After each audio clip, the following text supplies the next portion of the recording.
On college campuses around the country these days, some blunt questions are being asked about the Peace Corps. Here to answer those questions is R. Sergeant Shriver, Director of the Peace Corps. Mr. Shriver, don't young Americans have enough to do here at home without going overseas? Whether a person's working for civil rights or to combat disease and hunger here at home or abroad is irrelevant. The big thing is to be doing it someplace. Why should they? Because these are the problems that are going to control the future that they're going to live in, the world in which they're going to live.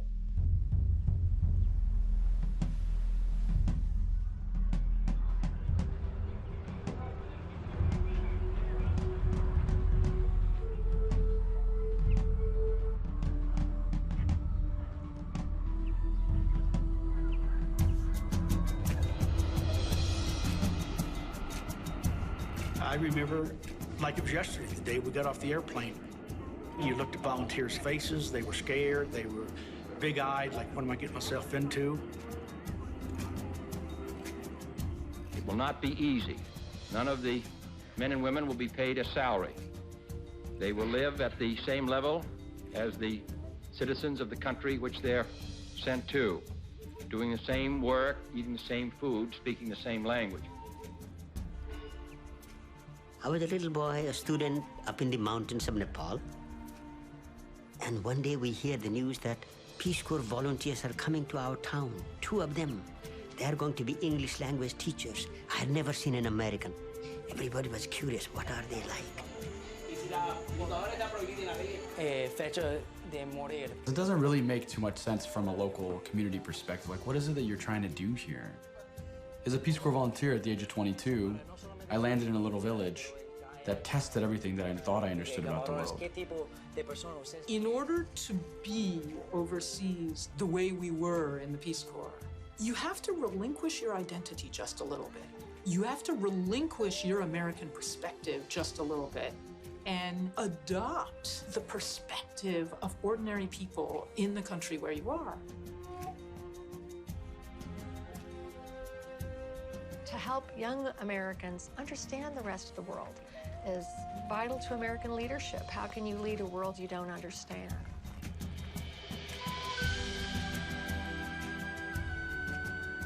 Helping other nations build the strength to meet their own problems, to satisfy their own aspirations, to surmount their own dangers.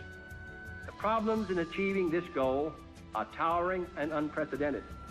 The response must be towering and unprecedented as well.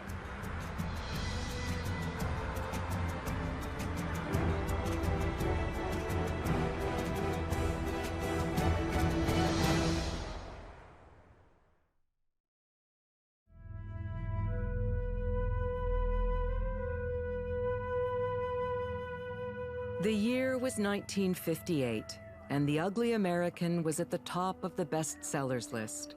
Set in a fictional Southeast Asian country, the book was a cautionary tale. It showed American diplomats who made no effort to integrate into the communities where they served, while their Soviet counterparts learned the native language and customs, and so were successfully spreading communism in the region.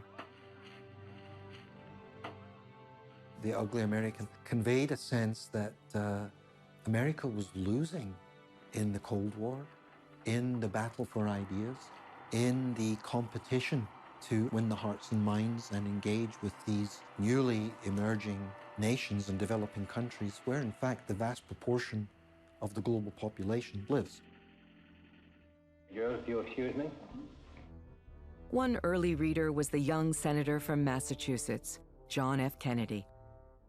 He considered the message of the book so vital that he had a copy delivered to every one of his colleagues in the Senate. And the world was ready for America to understand it better and to have a more constructive role in the world. America found itself in a very difficult balancing act and that started in the 1960s, which was feeling that you both have to be there as the backstop of world security. And at the same time, understanding that these are independent countries and what they treasure is their independence. If the United States is going to maintain its strength and its prestige, we must not only be strong militarily and economically, we must be firm diplomatically. The 1960 presidential race between candidates Senator John F. Kennedy and Vice President Richard M. Nixon unfolded historically on television. I would say our prestige is not so high. No longer do we give the image of being on the rise. No longer do we give an image of vitality.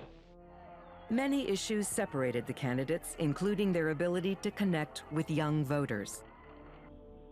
Following the debate on October 13, 1960, Kennedy flew to Michigan, where he would continue his campaign through the state the next day.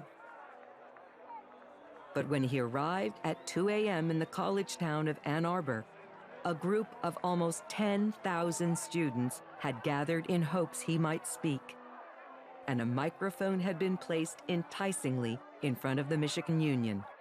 Kennedy saw an opportunity.